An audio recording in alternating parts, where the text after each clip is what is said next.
দৈনিক সময়ের আলো পত্রিকার নাম ভাঙিয়ে সরকারি দপ্তরে হানা দিয়েছে এক ভুয়া সাংবাদিক। সাংবাদিকতার নামে করছে ব্ল্যাকমেইল আর চাঁদাবাজি।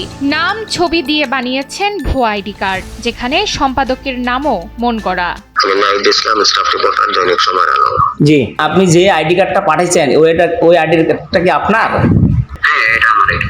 ঘটনা গত 7 জুনের রাজধানীর আব্দুল গনি রোডের খাদ্য অধিদপ্তরের অতিরিক্ত মহাপরিচালক জামাল হোসেনের পিয়ন অসীম কুমার হাজংয়ের ফোনে একটি কল আসে। ওপাশ থেকে নিজেকে দৈনিক সময়ের আলোর সাংবাদিক পরিচয় দেয় জনৈক নাহিদ ইসলাম। শুরু হয় ক্ষমতার দাপট, চাঁদা না দিলে মিথ্যা সংবাদ প্রকাশ করে মানহানি করা হবে বলেও দেখানো হয় ভয়ভীতি।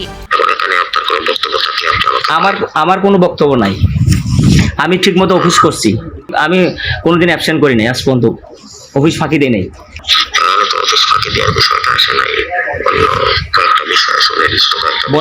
বলেন ওটা প্রমাণ সহ পাঠান তাহলে। আমি এরকম কোনো কিছু চাচ্ছি না, এরকম চাওয়ার লোক আমি না।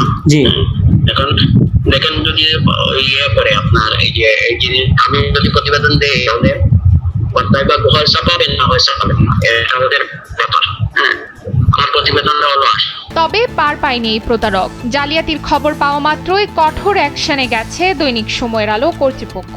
রাজধানীর শাহবাগ থানায় দায়ের করা হয়েছে সাধারণ ডায়েরি। সময়ের আলোর স্পষ্ট বার্তা, পত্রিকার নাম ব্যবহার করে কোনো অবৈধ কর্মকাণ্ড বরদাস্ত করা হবে না। এমন প্রতারকের মুখোমুখি হলে বিভ্রান্ত না হয়ে অনতিবিলম্বে কর্তৃপক্ষকে জানান।